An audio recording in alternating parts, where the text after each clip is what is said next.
So now let us discuss what is Ruqyah itself.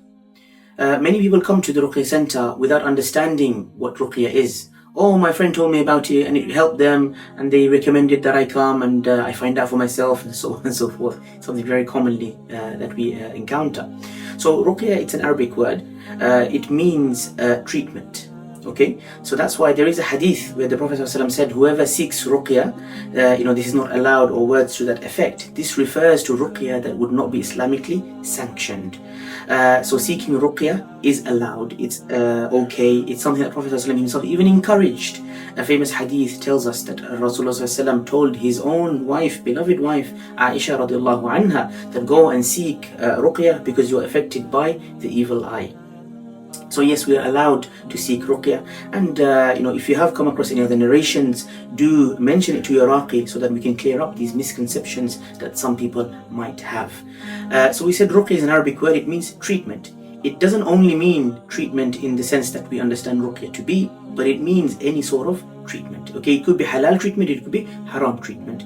It could be treatment, going to the hospital, going to the doctor, going to a therapist, taking a paracetamol will also be called Ruqyah. Using a hot water bottle because of aches and pains is called a Ruqyah.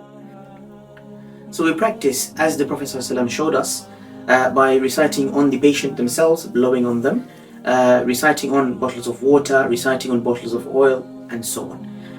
We recite from the Holy Qur'an, we recite from adhkar that Prophet ﷺ showed us or taught us, and we recite from du'as, and we can also make general du'as, and so on and so forth.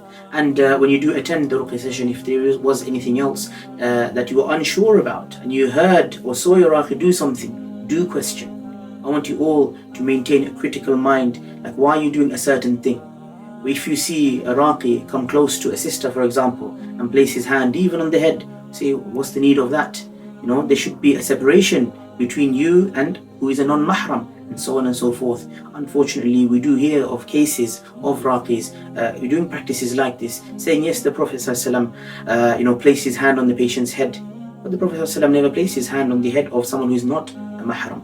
And alhamdulillah Rabbil Alameen, we know and we have experienced ourselves firsthand that if you rely on Allah subhanahu wa ta'ala, then there would be no need for you to place your hand on the patient's head while you are performing this Ruqyah, because the effect will be conveyed by Allah subhanahu wa ta'ala. Shaitan seeks to corrupt us in many different ways, and these are some of the ways that Shaitan can corrupt even those who are expected to be the most righteous amongst us. We ask Allah subhanahu wa ta'ala's protection for us all. We ask Allah subhanahu wa ta'ala's protection for all of you. We ask Allah subhanahu wa ta'ala for understanding. Allahumma ameen.